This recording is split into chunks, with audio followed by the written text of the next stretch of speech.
it's something that's an intimate, personal decision of my own. And that decision is taken from you if you are a victim of sexual assault while incarcerated. That decision does not become yours anymore. And that decision also is something that can make you change your not only your self-identity, but your self-worth. I was personally bought and sold for about $20 worth of commissary items.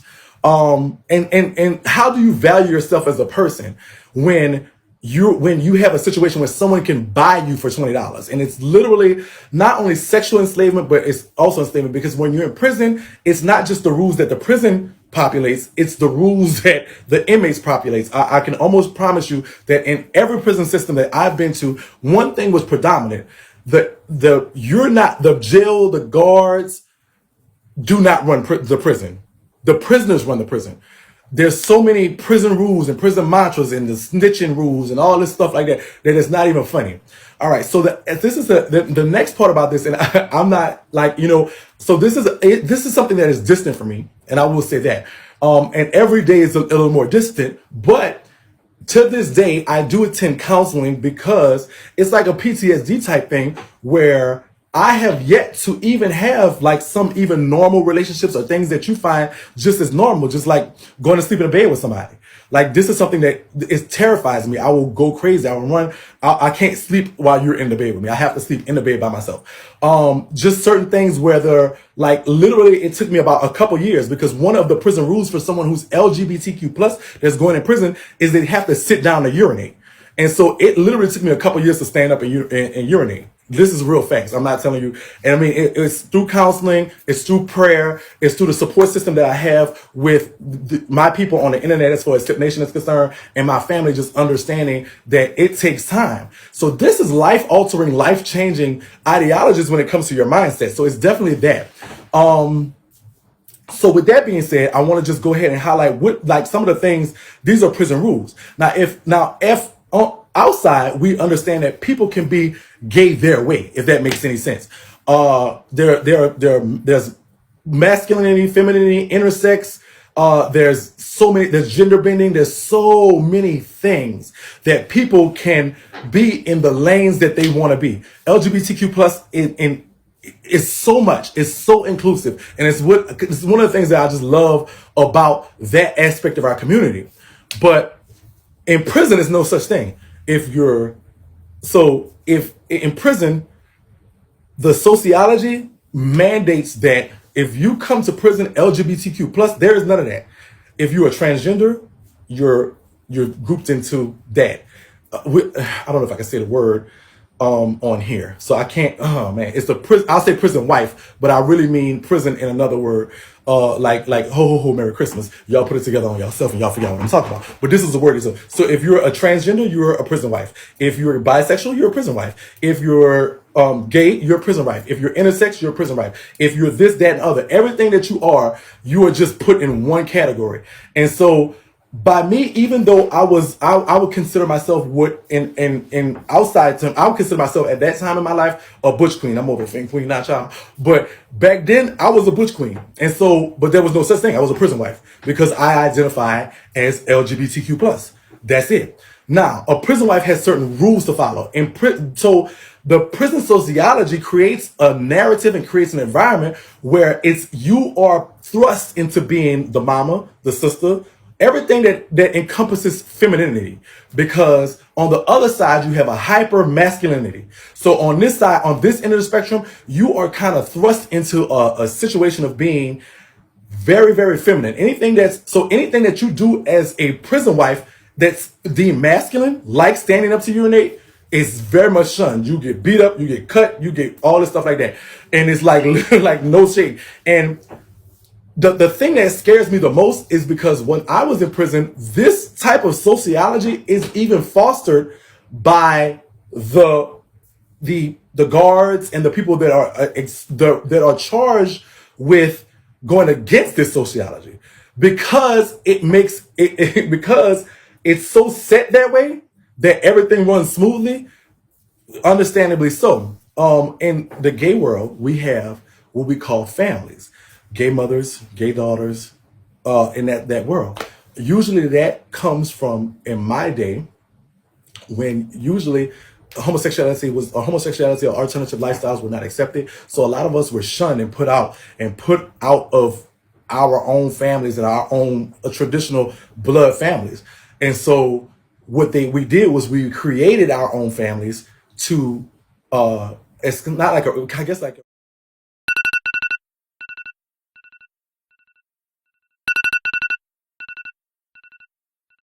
our traditional families. Well, it's kind of like almost the same thing in jail, the same kind of mechanic where there are no women. And I was, of course, in a male prison. Now, for the women, it's kind of like the same thing because I have talked to some of my lesbian sisters and brothers, lesbian and trans man sisters and brothers who have been to prison, who kind of say they just kind of do something very, very similar. So with that being said, it's like they go through a process of creating women in prison to compensate for the lack of women, which becomes like the sociology, which makes kind of like it runs smoother. So the guards and the prison wardens and stuff like that, they're just going along with the flow because it keeps kind of like everybody happy. All right, so there's that ill consensual sex in prison, but then it comes to the consensual sex part, because once you're kind of like in that mantra. And I did a series on the tube, which is called McShakie Prison Stories. And I talk a lot about that because initially I was in a situation where I was the victim of prison rape. But then the remainder of my prison term, it became to me being in a consensual homosexual relationship in prison. Like I found one of the loves of my life in there. I got tattoos with his name on it. Like I really, like my mentality became, this is my husband. Like I really was in love with this dude. And I was in love with his, I mean, I was sick when I had to leave. And this is like really like psychologically, like, and I talk about this in depth where this one guy who, like, we went through the fire together. And so even us going through the fire in there, I was really like in love with him. Like, I mean, it's kind of like that mentality. So this is the psychosis that it puts you through. It's like literally you're going through love, hate, desperation, despair, but then on the other hand, you're finding an emotional highs. It's so many spectrums, and then in prison, it's a place where you're supposed to never show emotion, and it's weird. So it's like, so psychologically, I did attempt suicide at one point in time. Thankfully, my creator saved me, and I didn't attempt. It did not go through. And I'm here talking to you today, obviously, and so with that being said, it was just so much that it's weighed upon you emotionally. And also in prison, there's not a lot of psychological assistance. Even for the women, it's kind of like the same thing that goes through. Oh, she did. Thank you. It's kind of like for the women, it's something that goes through very, very similar that they go through. The trans women also too, because they're now even figuring out where do we put them in the prison system, because a lot of the trans women, they are putting them in the prison with the men, but then some of them can get to the prison with the women. And so I've talked to a trans woman who was actually in a men's prison, but then she was actually raped in a women's prison because she had not gotten her entire surgery. In a men's prison, she wasn't safe, and in a women's prison, she wasn't safe. So it's like a double-edged sword for them. Of course, she was raped by a woman, and I know that sounds crazy, but raped or molested. And so, okay, Savannah, coming up here. We voted for you already, girl. Coming up here, I ain't waiting on girl. Okay, so this is a serious topic, girl. Y'all making me get off the topic.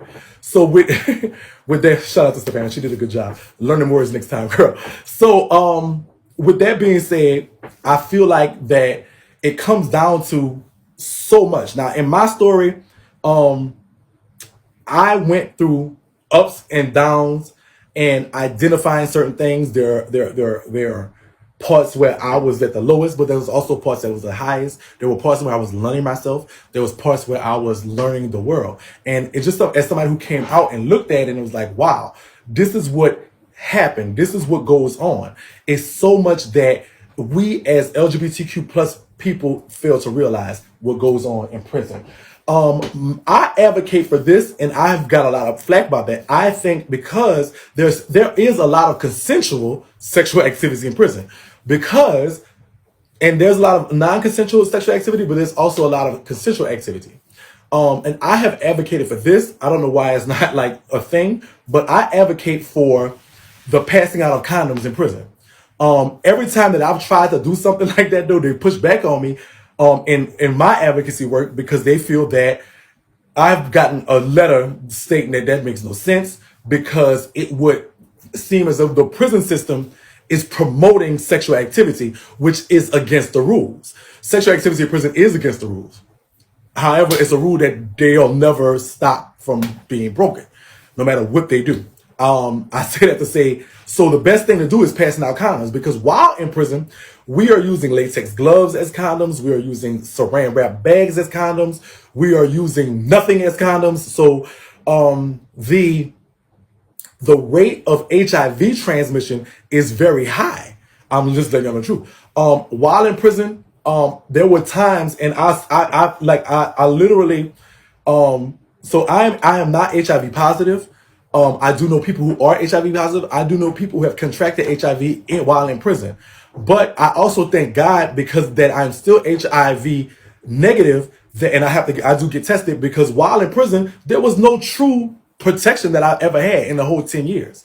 And even in consensual, and there was a lot of slip ups here and there, and there was a lot of this and that and oops in the mornings here and there. And so I advocate highly for that. And I don't know what the next step is. I have talked to people about it, and I'm just telling y'all going, because the state, y'all gonna end up paying for that anyway when it comes down to just the healthcare that you have to provide someone who is HIV positive while in prison. I do think that people should consider a lot of the mechanics, not just, oh, this is a rule and this is what we're going to go with. Because someone who is LGBTQ plus while going into prison, it's just astronomical what kind of risk they're in, not just for mental health, but physical health and just their aesthetics. The suicide rate is a lot higher. The after prison coming back and transitioning into the community, I'm more of the exception to the rule. As y'all see me, my life, and how I've come. But there are so many of us, our LGBTQ plus brothers and sisters who can't come out and transition. So many that go in one way and come out another. So many that go in and just are the subjects to so much stuff, whose mind and psychology is altered so much that they're so gone. And it's definitely something that we don't talk about. So as we out having our pride parades and our colors and our rainbows, I just want us to also acknowledge that there's a population of us that's underserved, that's in there going through hell because they're who they are or because they love who they love. I would open it up for questions right about now. Just kind of like that was the closing, got like 7 minutes left. If anybody had a question about something that I said, I love you too. Thank you so much. Please make sure y'all vote for me. If y'all have some questions about what I went through, what I feel about a certain topic or certain things like that, and y'all can just type them in the comments, and I'll definitely try to answer all of them as I see them. I did go through, I will say let's take advantage of people who know voices. Right. Your book name again? My book name is Deserve to Be Loved. Deserve to Be Loved. It's a novella. Right. And so Deserved to Be Loved. All right. And so this is not my prison story. This is just a book about me coming out and being loved. Thank you so much for your votes. I appreciate them so much. It is a serious topic. And I thank y'all so much. If y'all don't mind, vote for me. Again, shout out to Sip Nation, the #1 family. I said what I said. And shout out to Keys to the Street Worldwide, the #1 agency. I definitely think, yes, my book is on Amazon as well as the audiobook on Audible. Are you going to write another book? Yes. What's your biggest downfall in your transition? I'm not a trans woman. I'm just a gay male. But my biggest downfall in transitioning from, transitioning from home, realizing that the world is real and patience. In prison, I learned patience. But when I came home, it was just so much expectations on me. Oh my God. That's my first love is deceased. But my biggest downfall transition was like, it was a weight on your shoulders because you're expected to do so much. You're expected to come out and be the father. You're expected to come out to be the good brother. You're expected to come out and just get it, and it doesn't work like that. That was my biggest, I would say, downfall. Thank you. That's a good question. No, from the jail to community. Yes. The biggest downfall was just not, and then also resource.